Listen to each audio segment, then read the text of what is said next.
Olá para você que acompanha a programação da Sagres TV, tá ligado aqui no Tom Maior para falar de saúde.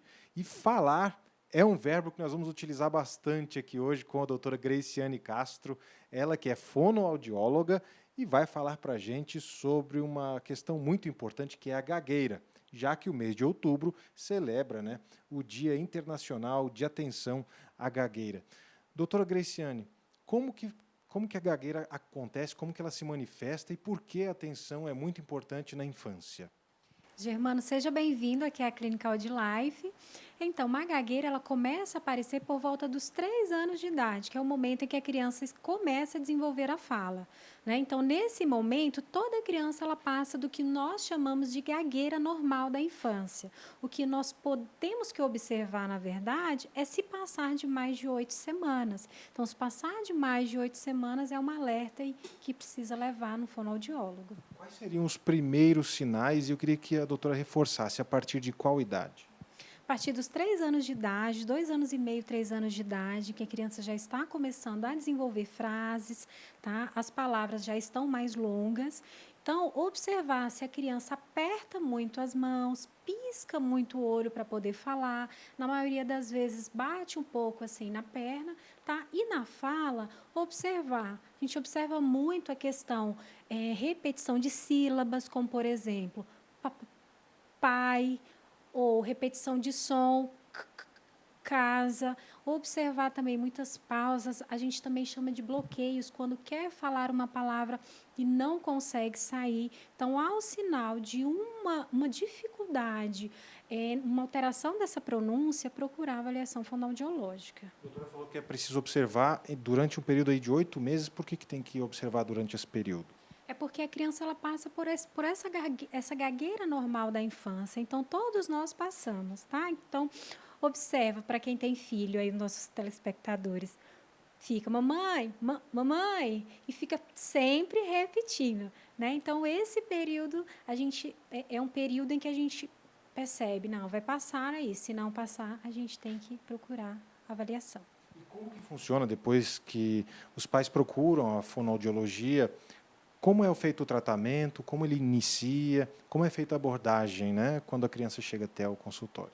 Então, aqui na clínica, nós fazemos sempre o primeiro atendimento somente com os pais. Então, nesse momento, a gente faz essa conscientização.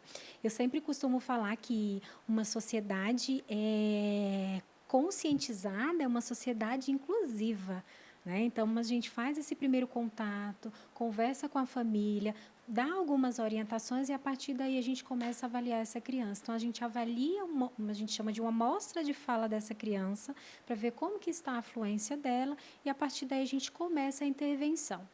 As terapias, a gente trabalha muito a questão de respiração, para a criança conseguir programar essa respiração, essa fala, prolongamento das palavras também, a gente trabalha isso com uma criança. A gente gosta muito de trabalhar também com melodias, tá? O canto, porque a gagueira, na verdade, a fala, ela é processada do lado esquerdo do nosso cérebro. Já o canto, a melodia, processa do lado direito.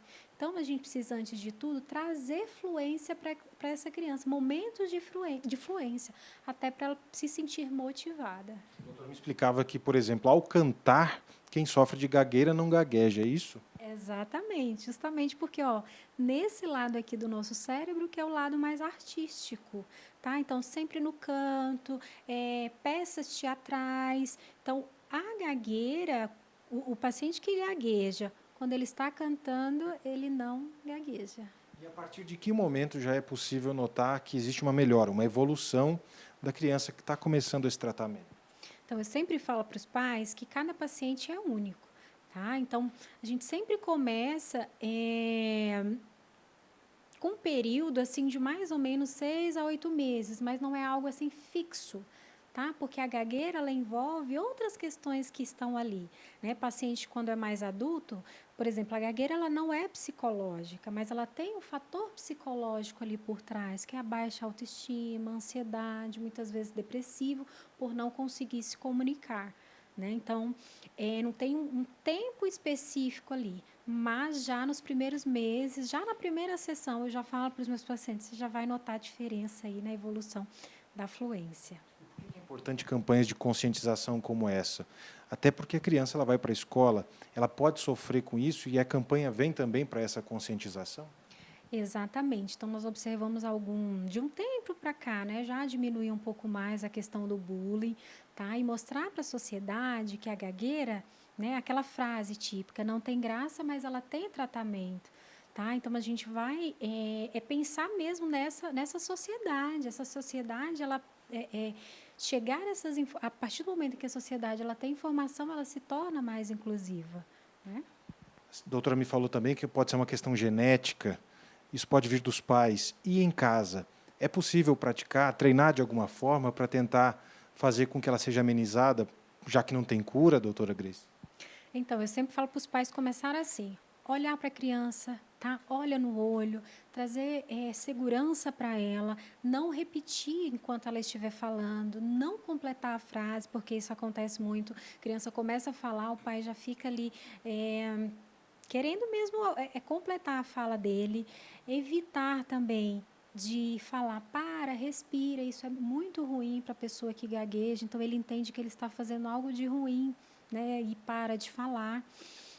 Eu indico muito a questão da música, o canto, a leitura em coro de uma pessoa fluente com uma pessoa desfluente, com uma pessoa com gagueira, porque você vai modelando a sua fala fluente com a criança e ela vai conseguindo pegar as pausas, as entonações e a partir daí ela consegue chegar em um bom nível de fluência. Por isso a importância de já nos primeiros sinais trazer a criança, acompanhar primeiro, depois trazer a criança aqui para um profissional. Doutora Graciane Castro, obrigado pela participação aqui conosco. Reforça a importância da campanha, então.